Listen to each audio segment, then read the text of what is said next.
ബിനോയ് വിശ്വം നമ്മളോടൊപ്പം ചേരുന്നുണ്ട്, CPI സംസ്ഥാന സെക്രട്ടറി. ശ്രീ ബിനോയ് വിശ്വം, ഉമർ ഖാലിദിന് വീണ്ടും ജാമ്യം നിഷേധിക്കപ്പെടുകയാണ്. വിചാരണ പോലും ആരംഭിച്ചിട്ടില്ലാത്ത കേസിലാണ് 5 വർഷമായി ഇങ്ങനെ ജയിലിൽ കഴിയുന്നത്. മറ്റു പല കേസുകളുമുണ്ട് അദ്ദേഹത്തിനെതിരെ. എങ്ങനെ കാണുന്നു ഈ കോടതിയുടെ വിധിയെ, നടപടിയെ?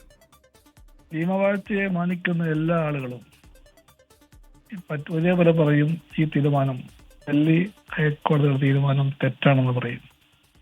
5 കൊല്ലമായി ഈ ചെറുപ്പക്കാരൻ ജയിലിലാണ്, വിചാരണ പോലുമില്ലാതെ.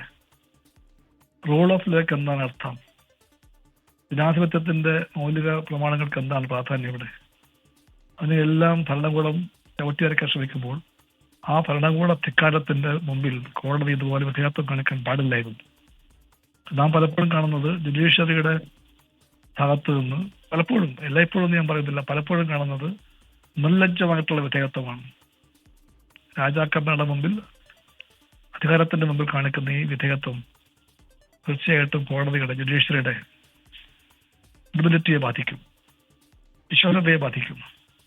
അങ്ങനെ കോടതിക്ക് അതിന്റെ വിശ്വാസ്യത ഈ അളവിൽ തകർന്നു പോയാൽ പിന്നെ ഭരണഘടനാ പ്രമാണങ്ങൾക്ക് എന്താ അർത്ഥം, എന്താ ഭാവി? ഇന്ത്യയുടെ ഡെമോക്രസിക്ക് എന്താണ് ഭാവി? ഇതെല്ലാം ഈ ചോദ്യങ്ങളെല്ലാം ഈ വിധി ഉന്നയിക്കുന്നുണ്ട്. കൊണ്ട് ഈ വിധിയിൽ ദോഷം കൊള്ളുന്ന ആൾക്കാരായിരിക്കും ഇന്ത്യയിലെ ഭൂരിപക്ഷം പേരും. ദോഷം കാരണം ഒരു കാരണവശാലും അതൊക്കെ വീണ്ടും കോടതി ജാമ്യം നിഷേധിക്കുമെന്ന് ആരും കരുതിയില്ല. എല്ലാവരും എക്സ്പെക്ട് ചെയ്തത് അവർക്ക് എന്തെങ്കിലും ജാമ്യം കിട്ടുമെന്നായിരുന്നു. ജാമ്യം കിട്ടുന്നതല്ല, അത് വിട്ടേക്കുന്നല്ല.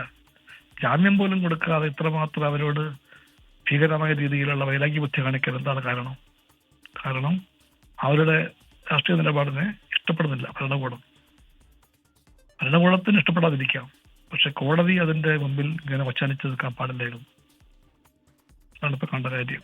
എനിക്ക് എല്ലാവരുടെയും കൂടെ ചേർന്നുകൊണ്ട് ഞാൻ വീണ്ടും പറയുന്നു, ഇത് കോടതിയുടെ ജനാധിപത്യത്തിന്റെ പറ്റിയുള്ള കൺസെപ്റ്റിനെല്ലാം ദൂരമായിട്ട് ബാധിക്കുന്ന വിധിയായി പോയി.